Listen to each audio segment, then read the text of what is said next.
Full-day kindergarten promised an entire day of seamless learning for Ontario's youngest students to help with the issue of childcare for working families.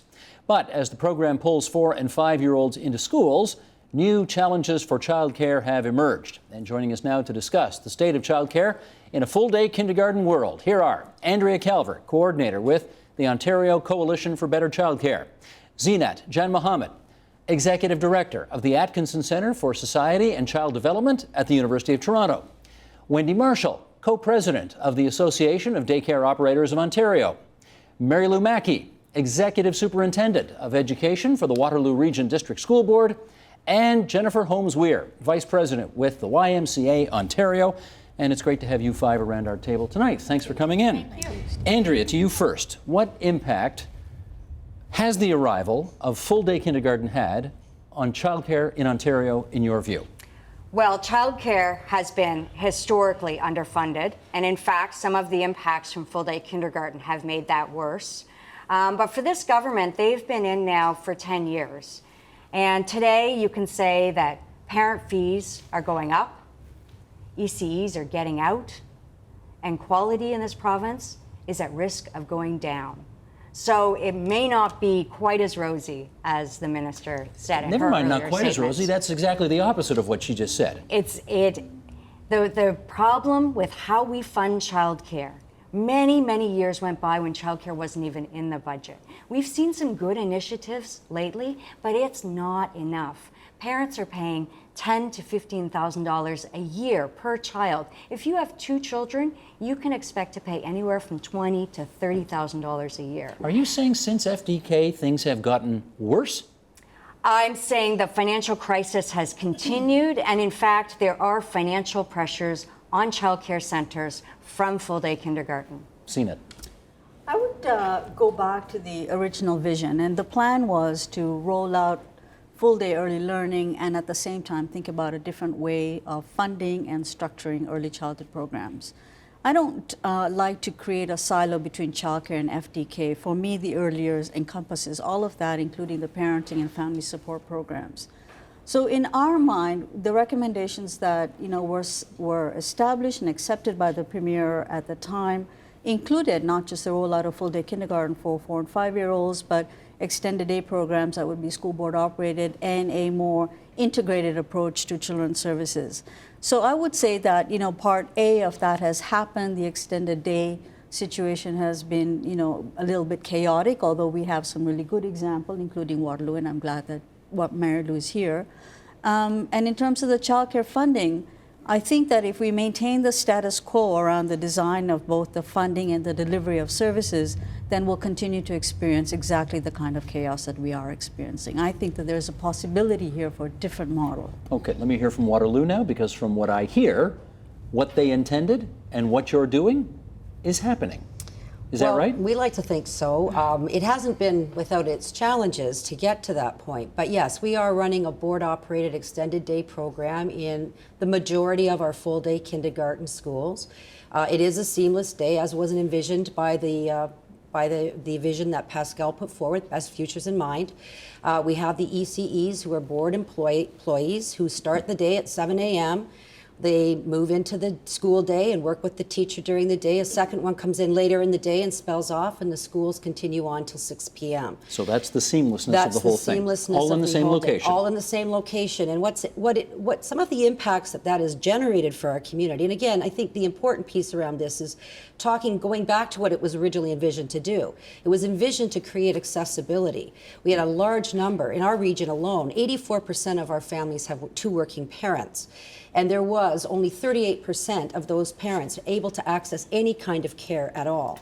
So going back to the original purpose of it all, part of it was to increase access. And we now have over 3,000 families who are accessing before and after school care in our school system. Those are spots that just didn't exist before. So 3,000 more or total? Total. 3,000 in total? In total. And how many, do you think the number of spaces is more now? It's absolutely more now, because you see, with the before and after school program for 4 and 5-year-olds, we operate that in our classrooms. We don't have to have purpose-built childcare spaces because our classrooms meet the requirements for that to occur. So families are no longer on waiting lists. I mean, that is the death knell for most families when it comes to early learning. They're on these lengthy wait lists and they can't access the program. Well, we don't have that problem for our 4 and 5-year-olds. Our kids can get into those programs because they're offered in their neighborhood school. And that's very reassuring for our families. Wendy, what's your read on this? Well, our members are, and myself included in that, are seeing that the seamless day that the minister was talking about, and it appears that it's really working for you, and I think that is absolutely fabulous. Not so much working in our area. Our area means what? Well, I more know about what's happening in Peel and in Simcoe and in the London area, in Toronto area, that the classroom sizes, if you were doing a seamless day, like I do a seamless day with a childcare center, where a child comes in at 7, they're with the same teachers all day long, they have a 1-to-10 ratio, they're capped at 20, they sit down, have a full hot lunch with the teachers, they've got lots of TLC, they've got everything, all their needs being met. If they have children with special needs, that we have workers that come in from different agencies to... What age kids are we talking here? This is, I'm just going to talk about FDK. So these are 4 and 5-year-olds that stay in a child care center for their kindergarten program as opposed to going to the school board. Okay. Some of our families are telling us that have moved out to the board that the classroom sizes are very, very large. There are 29 children in a classroom. In the board? In the board. Some of the schools that were built long ago don't quite meet that criteria, so they're a smaller classroom. They were maybe built for 20 children, but now they have 29 in them. There's also the, in our area, the children aren't in a seamless day like they are with you. So they're going to a program in the school first, then they're coming into the classroom, then they're having other caretakers through the lunch hour time, they're coming back into their classroom, then they're going to their after-school program. So that's not as seamless as it is with a child care setting. Well, would you call these growing pains, or is this something more fundamental? Well, I think it's probably growing pains. We'd like to think that. I think that the other problem that's out there is there's a lot of children with special needs now. There are 1 in 88 children are being diagnosed with autism. In a classroom size like that, you would have at least one child that has been diagnosed with autism. You would have another child that was on the spectrum. You might have another child that has ADHD. You might have a child or two that have behavioral concerns. When they're in a child care setting, we have access to a lot of agencies that come in and work right in the child care setting with those children. In the school board, they rely on their EAs, and I think that's a fabulous thing, except that they don't have as many access to as many EAs right now. Actually, if I could just interject here, because I think it's not fair to say that school boards don't have access to the same community agencies. In our region, those agencies still work to serve the same age group. So if they're serving 4 and 5-year-olds, they serve 4 and 5-year-olds whether they're in a child care setting or they're in a school board setting. So I don't think that's exactly the case. And it mightn't be all over the board. And it as is far where we as are. EAs, I think we supplement our early learning programs with EAs to provide a lower ratio. But I do want to correct the misconception that our classes are staffed at 29, because once they're staffed over 20, a second individual is added. So in fact, the ratios aren't 1 to 29. Oh, no. The ratios they have are your 1 ACE to... in there. Oh, right. Yes, sorry. Right, and which is what you have in a child care setting is an ECE, Well, correct? We have 2 ECEs Right. at a 1 to 10 ratio. Right, and we have a teacher and an ECE for up to 20 students. Okay, So and the our ratio board is the is same. 20. Not where we are. Our parents and our members are telling us that these classrooms are at 29, and sometimes a little bit higher if you've got children that are coming into kindergarten and they're able to come to that class, and they don't have enough children to make a 3rd class or another class like for kindergarten, they will top up in that class until they get enough to make another class. But it wouldn't be 29 to 1, would it? No, there's 2. There's always an ECE but that's so and, oh yes, absolutely. The ratio is never more than 10 to 1, right? That's right. Not in the school board where my members are. There's a classroom teacher and an ECE up to 29 children. Steve, prior to full-day kindergarten, the average ratio in a half-day kindergarten program was 1 teacher to about 20-odd children. So in fact, if you want to, compare those numbers, we're in a better position. I think that the average aim of a classroom, full-day kindergarten classroom, is about 26. In some places it's lower, in some places it's higher. And some of that has to do with growing pains, some of that has to do with demographics, and some of that has to do with planning. And I think that we want to be careful, because in a childcare setting, if a child is going there all day, that family is either paying for the fee all day or is applying for a subsidy if one is available with a very long wait list. If they're going to a full-day kindergarten, they're not paying for the cost between the 9 and 3 school day. It's part of For school. the extended day, they're either paying a fee or they're applying for a subsidy. Now, in some jurisdictions, there is no wait list. And in other jurisdictions, we have a significant wait list. So we want to be careful not to compare apples and oranges. Okay. Jennifer hasn't said anything yet. Jennifer gets a turn to speak. Go ahead, give us your read on this. I was just going to say, I think the last 5 to 7 years in Ontario has kickstarted a really great conversation about childcare from that zero, infancy to 12 continuum that we haven't had in a very long time. And we've been able to concentrate on some really fascinating successes out of the 4 and 5-year-old full-day kindergarten model. When Mary Lou was talking about the experience in their day, for the children in our care, they are in the same kindergarten classroom in the extended day model with so they're not experiencing a change in location. And so it is very much, to your point earlier, about keeping within the spirit and vision of that continuum of care throughout the day. It's a different provider who's offering that service, but it is still providing an incredible value add to families, increasing access and right across this province.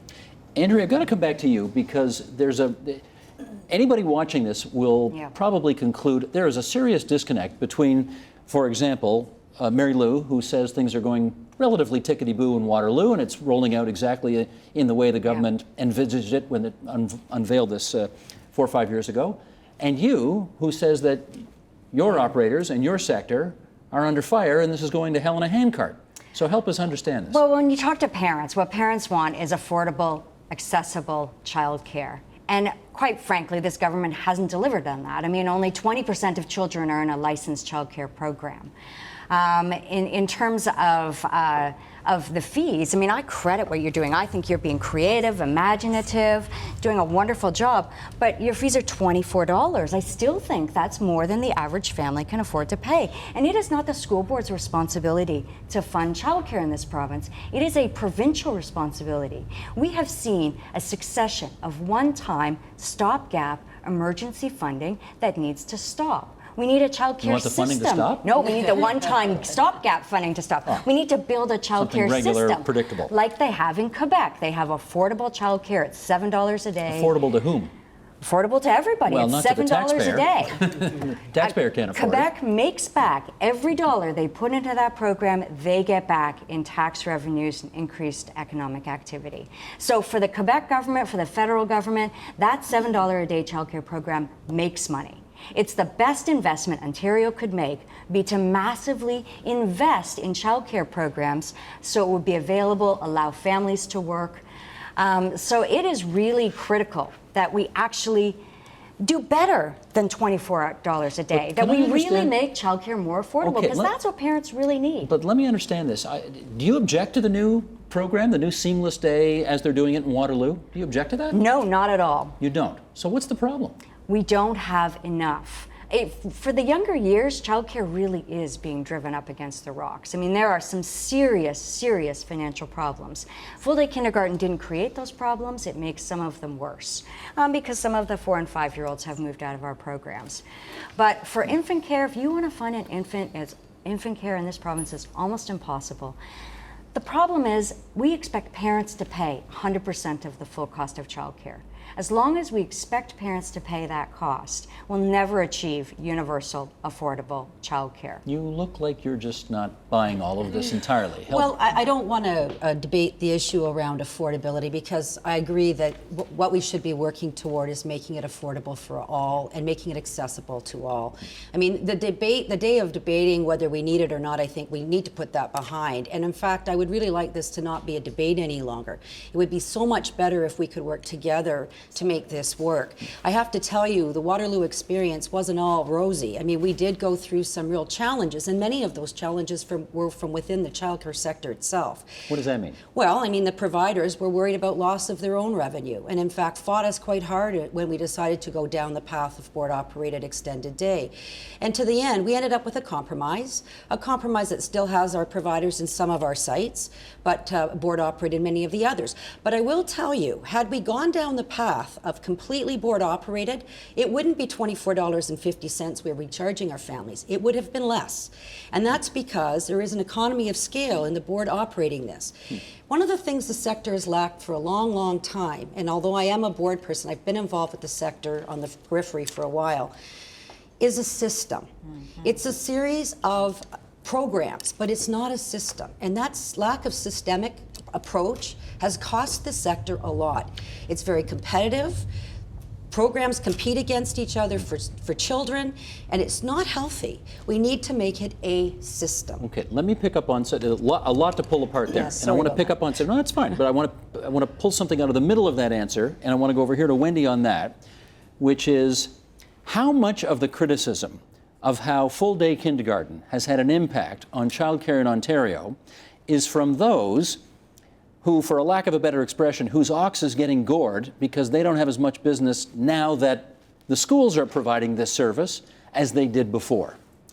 I would say that one of the things, and I'll speak from my heart here, is I work with children every day. I'm at school every day, at the child care center every day with them. So I look at it a tad bit differently.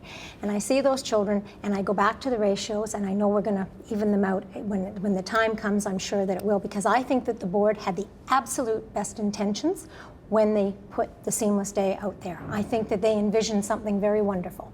And I think that when it gets there, as it has done in Waterloo, I think that's amazing. But right now, my concern is the fact that it's not like that everywhere. So what has happened with going to your question, what has happened with the children being taken out, the 4 and 5-year-olds being taken out, and it goes back to what you were saying about the affordability of having toddlers and babies. Infants and toddlers are a 1-to-3 and a 1-to-5 ratio.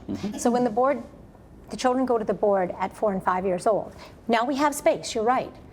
But there aren't families to fill those spaces, not enough families to fill those spaces. So some of your operators are closing down. Well, sure, because also having the 1-to-3 and the 1-to-5 ratios is making it very financially difficult. But this is my point. How much of the criticism is based on the fact that private operators are closing down for lack of business and really has nothing to do with the original policy, the seamless day that everybody's talking about? If I could respond to that. Please, Okay, let's get yes. You know, I think that... Zina and then Jennifer. Yeah, I mean, I think that we had legislation in place that ensured that the school boards would operate the extended day, and then we had a pretty significant lobby on behalf of the third-party operators. Like the Y. Like the Y, like, you know, the commercial sector, like the nonprofit sector that wanted to maintain their business, as you say.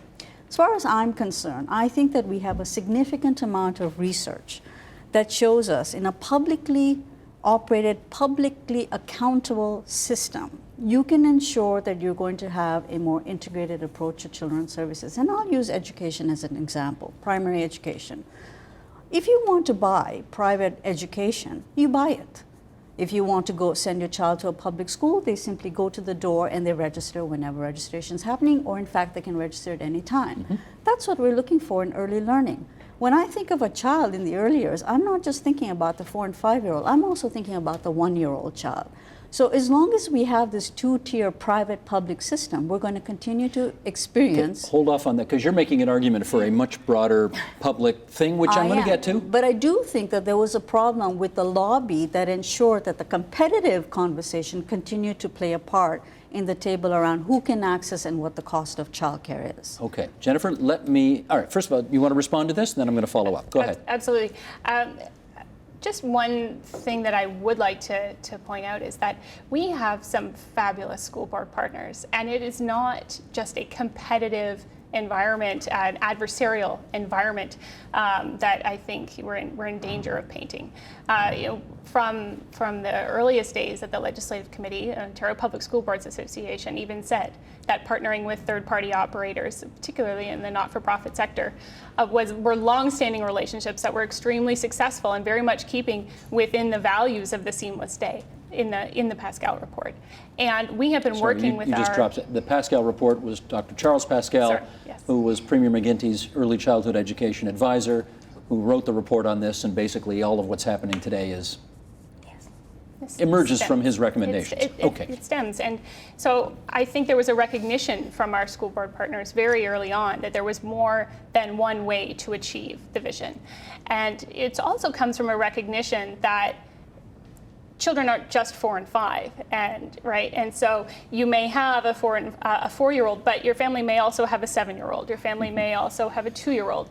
And so how do you think about, from the family's perspective, all the different arrangements that they're going to need to be in through the continuum of the child's life? But you got to start somewhere.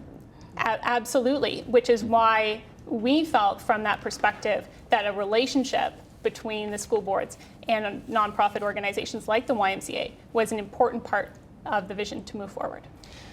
Okay, do I want to follow up with this? All right, I'm coming to you, don't worry. Okay. And admittedly, my memory fails me from time to time, but my recollection of the time was Premier McGuinty rolled this out, said we're going to go for the Cadillac model, said we're going to do what Waterloo is doing, which is the seamless day, all in one location, early childhood education, staffers on board for the whole seamless day, 7 a.m. to 6 p.m. And guys like you raised a hell of a stink over it, said, we don't like this, you're going to run us out of business if you do this, and we think you should climb down on it, and the Premier did. And this was the compromise arrived at. Question is, how do you make the argument that what we have today is consistent with the Pascal report that you just referenced? I would say it is. We have staff within YMCA childcare operations who are working in the classrooms, who have developed strong relationships with the teachers, and we have changed our operational model, and so that the staff from the before and after school part, the extended day part of the program, are spending that time with the teachers. I was just talking with our colleagues in Owen Sound, Grey Bruce, and they have monthly meetings with school principals. There are folks who are trying a lot of different things. I think it's important to realize that this merging two distinct cultures takes some time, and there are ways in which things are going to work, but there is, generally speaking, there is an incredible sense of goodwill that if we focus on creating the best quality experience that we can for young people, they're going to be better off than they were if they didn't have access to that. And there's more than one way that we can do that. Mary Lou, here's my follow-up for you. I have talked to small C conservative observers about this whole situation, and they have asked the question, why have we decided in our wisdom to create a model which is potentially the most expensive option out there? Namely, hiring additional teachers at full teacher salaries with big teacher pensions, with et cetera, et cetera, et cetera. Why are we taking that route as opposed to mixing in a little private sector involvement as well? Well, I first of all want to say that we continue to work very closely with our partners as well, and we still have strong relationships with our third-party providers. We did go through some challenges last year as we were starting to enter into schools where they were operating childcare, and they were threatened, I think is a fair word to use. However, we've worked through that, and right now we're offering programs that are available for 8 to 12-year-olds. In further to the point that was raised, it's not just about 4 and 5-year-olds, and those 6 to 12-year-olds, and those 6 to 12-year-old programs are being offered by our third-party providers. And in fact, we've expanded their business model in that rate. Offered by third-party providers in our schools. In your schools, yes. Okay. We've went through an RFP process, and we offered all of our schools up to third-party providers, offered them the opportunity of running a program that we redefined as more appropriate for kids aged 6 to 12, as opposed to an ECE-based program, which is more appropriate for a younger age group. We've been working very hard with our partners at Conestoga College to do a lot of the training of both ECEs and rec-based programs, because our older program is a more recreational-based program. Okay, but speak to the criticism that the model that we've chosen is the most heavily unionized, the most expensive, the least open to whatever savings private sector. I'd love to speak to that, because here's the thing. The sector itself has long complained about the fact that ECEs are probably the most underpaid and undervalued employees in this country. And in fact, this is one way to try to get at that. And I mean, we have to look at They're working with our most vulnerable people. They are the future of our province or the future of this country. And one of the ways to raise the profile is to start to look at other structures. And going back to my point earlier, we're looking for a system. And we need a system that's going to acknowledge the great work of the ECE. What do they make? Oh gosh, off the top of my head, there's a range. They're Somebody on a knows. grid. In a school board, they're on a grid. They make I don't, 26 an hour. about 20, pardon? 26 an hour. And I can tell you the 26 an average hour. wage So what is does that about work out to? 17. What does that work out to per year? In the high 30s. High 30s. Yes. And they have benefits and all of that when they work in a school district as well, which they would in some, you know, again, But that's not entirely unique to a But school that's in a district. board setting. Yes. My hunch is in the private sector, they're making less, they're not unionized, they have fewer benefits. Average You're right wage is about that. $17. Yeah. Average wage 17 instead of 26. Yeah. You're right about that, although in some community-based programs, the staff are unionized, okay? So we have a situation here where Mary Lou is absolutely right. Early childhood is a marginalized sector. Is that something we want to continue to encourage, right? Is the sector that, you know, has a profession behind it. It has a new college of early childhood educators. Is that something we want to recognize? It's a sector that is, you know, finding work. We have probably more than 15,000 new early childhood education jobs in Ontario as a result of the rollout of full-day kindergarten. Those 15,000 new jobs are contributing to a tax base. And when Andrea made reference earlier to Quebec, that in fact there has been an increase in the tax base, there has been an increase in women's participation in the workforce, there has been a decrease in child poverty, there has been improvements in the reading and writing scores.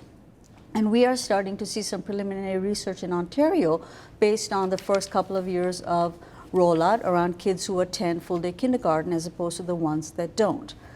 We are seeing those improvements. So yes, it does cost some money at the front end, but on the other side, you want to look at what the longer-term investment So is. let's do that. Let's do that. Okay.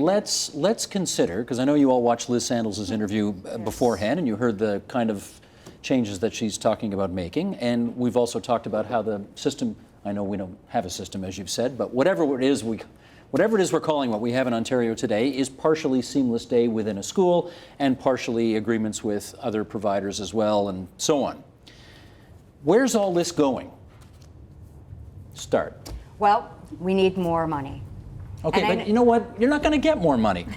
We have a deficit that's $11, $12 billion right now. There's an economic case to be made for child but there care is that for is everything. unparalleled. Andrea, there is for and we everything. also need to make sure that the money we have is going towards wages. When we talk about quality in child care, that quality comes from experienced staff. Andrea, I'm going to stop you right there. The health, which always gets everything it wants all the time, got 1% last year. Yeah. Okay, health, which is a $50 billion ministry, got 1%. Yeah. Child care's not health even. You're not going to get that.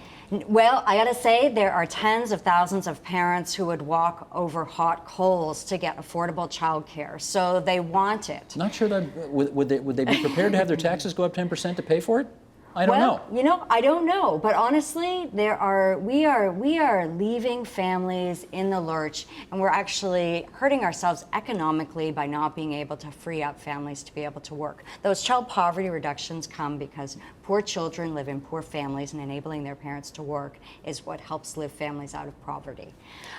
We do need to make some changes, right? I mean, a lot of the lowest paid workers are in the commercial sector.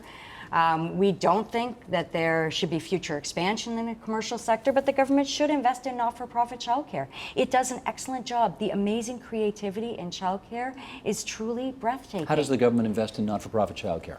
Well, by going back to some capital funding, building more childcare, raising the wages of incredibly qualified early childhood educators. But we're in a world where everybody's getting zero nowadays. Okay, So so how do you you're get- absolutely right about that. Okay, I'm just so- asking. I'm not trying to be no need to get argumentative. I'm more just than asking. zero. No, you're absolutely right about that. Funding is a challenge, and the Childcare Coalition has a very strong position. And it's not that we disagree, but we want to work with the reality that we have in front of us. The government is in the midst of, releasing its recommendations or its plan around modernizing childcare. The first step that we saw was the inclusion of the family support programs and parenting family literacy centers, all of that in the early learning division. So there's some efficiencies in bringing people together.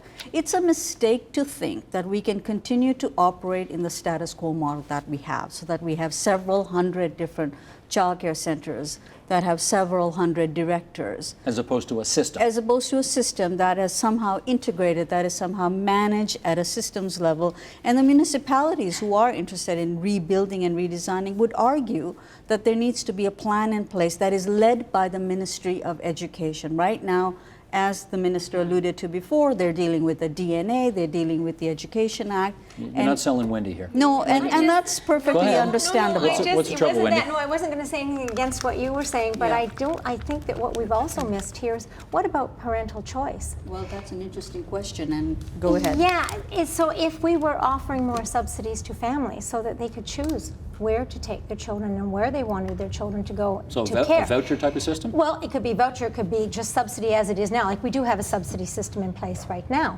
So a family can get subsidy. The region will pay the child care center for that family space. If we had more subsidized care, more families could access care, would fill all those lovely spots that were left by the 4 and 5-year-olds leaving the system. And then we would also have gotten what the government wanted, what the Board of Education wanted. One of the things that they said was that they wanted to have children come in on a level playing field, that when they come into the school system, that they all had a start at the same level. You could do that by providing more childcare for the 0 to 3.8s when they go to school. And then they'd all come into the 3.8 going into school, and they'd be on the same level playing field. Mary Lou? And the parents would have care. Well, I first of all want to just clarify, I don't think it's the school system that wants that. I hope it's society that wants our kids to start school with an even playing field. I certainly don't think that's Yes, necessarily absolutely. a school district Yes, requirement. yes, But we do. Yes, you know, we that's know right. that the biggest impact on children is that 0 to 5 age frame. And when they come to school already struggling, it's very, very difficult to close the gap. And going back to the minister, the education's goals of raising the bar, closing the gap, and restoring confidence in public education, that closing the gap, this is where the rubber hits the road around closing the gap. I want to say, though, in terms of the future, I think the rollout of FDK needs to continue. I mean, we are seeing really good signs of early gains in reading and writing scores. We're seeing good signs of social development and things like self-regulation. What's the number, though? Is it $100 million to kick it up to the next notch? I don't have a number. I mean, from my perspective, it's just let's keep moving forward with this Someone vision. knows the number here. It's $1.2 billion a year to get it fully up and implemented. Sorry, Hillary? $1.5 billion a year to get it fully up and implemented in a 0-0 world. Well, we're almost there. We are almost Yeah, we're going into year 4, and then there's one more year. And most of that, or a lot of those dollars, are capital investments in school buildings to actually build the space to house the students, or the children. Sorry, I still am an educator. But the truth be told, I think that investment, as has been said here, is still, you've got to look at the long term. I mean, we know the long-term outcomes that happen when kids don't have good educational outcomes for the future. Their outcomes are damaged. Jennifer? I don't want to lose sight of the importance of modernization in the childcare system, and I think that it's really important that we continue that conversation. I think there's a great conversation that's been started. Modernization aren't any of those things that are really great to talk about, right? It's things like regulatory environment. It's things like thinking about the new funding formula and how that new funding formula may change and provide more opportunities. We have an opportunity to get a number of things right, to give childcare providers more flexibility to be able to offer innovative programs that meet the needs of those communities and the families within those communities, and give families some real choice. The funding is one element, right? It's an important element, but there are a whole host of other things that we need to get in place to figure out just really where we are today. The implementation of full-day kindergarten, like you said, it's still ongoing. We're still trying to suss out what the effect of that is. We know that the 0 to 3, the infancy to 3, is one of the areas that is among the most expensive to provide the service. It's also hugely important. And there's also a lot of difficulties in delivering that program. Well, and so going through the modernization process is something that can set us up for success in the future. at the risk of asking a question that has an obvious answer, I presume you all know around the table that the Conservative Party's position is this is too expensive to do right now. We should delay the final year implementation of full-day kindergarten until such time as the province can afford to do it. And therefore, if they win the next election, whenever the heck that is, they wouldn't bring in the final year of implementation. Is there anybody here who thinks that's a wise idea? Reminded think of so. when they were last in power and cut childcare funding by $153 million. I'd like to just say, though, that that is very interesting in terms of those families, because put it on the ground, right? Let's talk about what that looks like on the ground. In our region, we're going to have 80% of our schools that will have access and 20% that now won't, if that happens. What about those families in those neighborhoods? Not won't forever. Their view is they will when we can afford it. In their view, we can't afford it today. We're running a $12 billion deficit. Well, I think that that's a short-term view, and I think we have to look at the long-term gains that we've talked about at this table today. That's my thought. We've built momentum here. It would be a mistake to do that, and it makes no sense, actually, pragmatically speaking, in the way that just merely provided. The whole idea of an integrated early learning system was to sort of even out the playing field for all kids and families. If you put the child and the family at the center, if you want to do it anecdotally, you will find families who really like their full-day early learning program. Mm-hmm. If you ask a child, and we have through research that is conducted at OISE, Jan Peltier's research, who shows us, if you ask the parents, their stress level is down. If you ask the teachers and the educators, they enjoy working in the partnership. Of course, there are problems with the different wages and salary scales.